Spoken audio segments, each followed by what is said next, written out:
Hello and welcome to a Star Citizen roadmap update for Alpha 4.4 and the Welcome to Nyx patch, the highly anticipated November patch. Also, we've got some hotfixes and a mini update for Alpha 4.3.2 following the maintenance window that CIG did for that. It fixes a good portion of the issues there.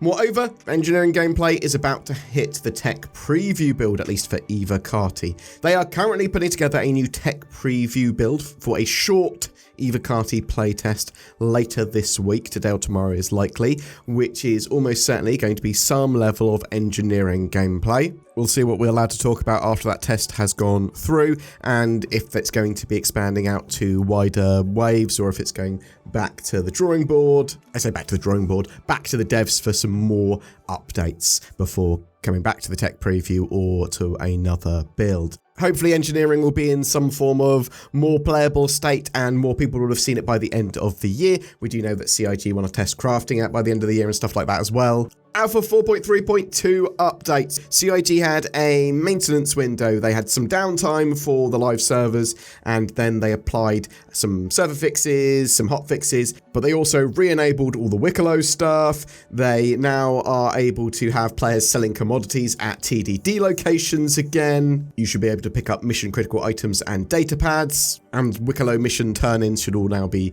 fixed. They fixed a load of the mission inconsistencies and stuff like that as well. If you're playing in Alpha 4.3.2 now, please tell me if you are having a much better experience after that update. Is stuff still critically broken for you? Tell me in the comments below. What's that? A sponsor? This time it's boot.dev. Want to learn to code but don't know how to start, or you're worried you can't motivate yourself through a course? You don't have tons of money to go to university to learn how to code? Well, boot.dev has you covered. They use gamification to help motivate you towards your goal in a fun, addictive and informative way. There's a ton of courses from back-end web development in Python, SQL or Go, to learning Linux, to building an AI agent or Pokedex. There are loads and loads of courses for whatever you fancy. This is supported by an AI tutor that will answer any appropriate questions. All content is free to read and watch, but there is a paid membership that unlocks interactive features like hands-on coding, AI assistance, progress tracking, and game mechanics. This is a great place to learn coding, get on the career ladder, or even shore up and learn new skills. Go to boot.dev and use my code BoredGamer to get 25% off your entire first year on the annual plan. There's also a 30-day no questions asked refund policy. Loads of people are using boot.dev to break into the industry or just learn something. You can be one of them too. Let's move on to the meat and potatoes of this video. We have a roadmap update for Alpha 4.4, talking about what we're getting with our initial look at the Nyx system coming in November. CIG said they're going to start EVOCATI testing as early as next week. I do want to prefix the Alpha 4.4 feature list with, we know we're not getting the whole Nyx system at once. We're not getting the planets of Nyx. I don't believe they're going to be expanding Nyx out over the next year for sure, but there's quite a lot coming with the initial release still. We've got the Nyx system. They're implementing the Nyx star system into the persistent universe. That also includes the jump points there, which are going to be, at least temporarily, Nyx going to both Stanton and Pyro and vice versa. Technically, it's only supposed to be Pyro Nyx rather than Stanton going to Nyx as well, but for ease of play at the moment anyway, CIG want all these systems connected. You've got the Glacium Ring, a giant, dense asteroid built in the Nyx system. There you're going to be able to find a load of interesting things, minor balls, asteroid bases, that sort of jazz. Delamar, talking about asteroids, this is a giant inhabited asteroid in the Nyx system, home to the settlement of Levski. And you get Levski as well, the hero landing zone there. There's a new feature, which interestingly started to appear in 4.3.2, exterior freight elevators, adding new ways of loading and unloading cargo in Nyx and Pyro. We have QV service stations, implementing abandoned QV stations across Nyx. Some are occupied by a new enemy faction that we saw revealed a little bit at CitizenCon 2025. There's Vanduul NPC pilots. So we've got the Stinger, Glaive, Scythe, Blade. They're all going to make an appearance as NPC ships flown by the Vanduul. They are enemies that we're going to be fighting there. I do not believe we're going to be fighting FPS Vanduul yet, so that's going to be coming a bit later. Otherwise, they would not have mentioned specifically Vanduul NPC pilots. Sworn enemies, implementing a new operation welcoming players to Nyx. Intersec is looking for contractors willing to investigate abandoned QV logistics stations to follow the trail of Vanduul tech that was sold to ASD. I believe that is also a permanent activity or tied to permanent activities,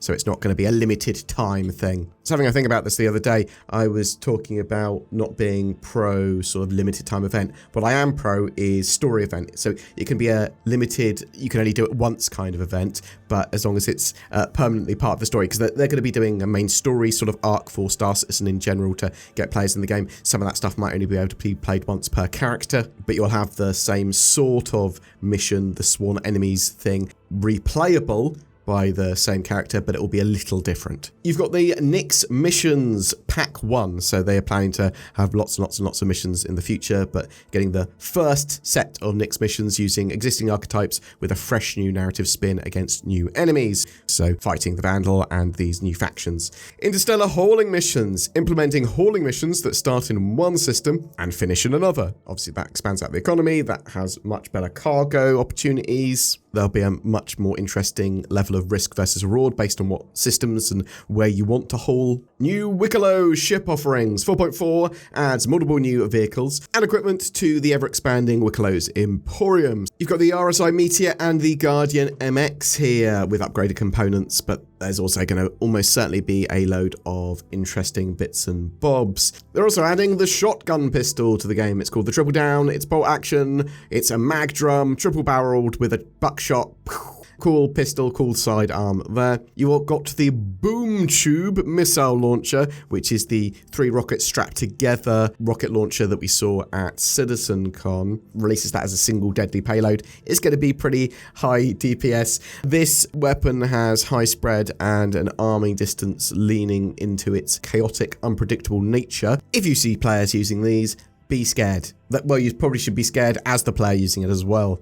There's some medium Battletech armor, which they're adding to the game, and a Wicklow variant of that. I like the look of these because one of them, I believe the Wicklow version, is adorned with lots of Vanduul bits. It is very unique looking, it is very cool looking, and yeah, some people are going to love it, some people are going to hate it. Collecting Vanduul bits, I'm not sure if it's going to be bits from the ships or if you're actually going to be extracting them from their pilots. Are we actually going to see Vanduul bodies in the game, but not fight them in FPS? Something else for you little customizers out there, we're getting some hairstyles. Well, 1 new hairstyle and 11 new facial hair customizations for your character. And that's it from the roadmap update. Now, there could be a load more going into that 4.4 patch, but I think that is quite a lot. We don't know how expansive the missions they're talking about there because they talked about them quite vaguely. Also, it still looks like the old models for the Glaive and Scythe are being used. We might have to wait until Squadron 42's release or around there before they update them in-game. I don't know. I don't have a timeline on that.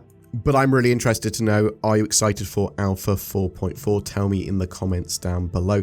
Is there something that you're hoping is in there that they haven't mentioned yet, or something you're super excited about that they have mentioned? Just opening a new star system, right? The Nyx system, I think that's going to be pretty cool. A couple of other little things. Nyx is not entirely lawless. It's reasonably Wild West from what I understand, though. And there's a variety of factions there. We know we're getting at least 3 with the Vanduul, the humans on the station that are hostile, and then the People's Alliance of Levski. Anyway, tell me what you think in the comments below. And something else that you should do below is check out the links to boot.dev. Oh, you want to be a programmer? Well, I talked to you about that earlier, but you probably do. You use my code BoredGamer, get 25% off. Click them links. Clickety click.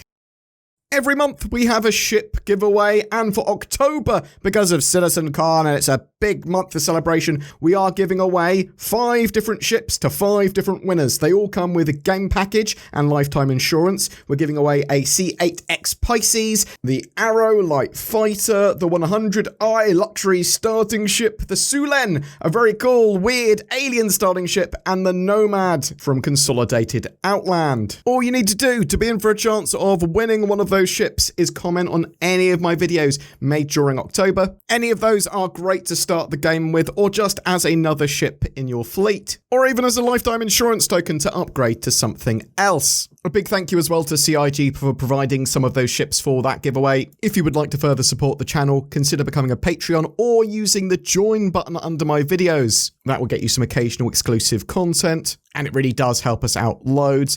Also, like, share, subscribe, that all helps tons as well. Thank you so much for watching to the end, and I hope you have a great October.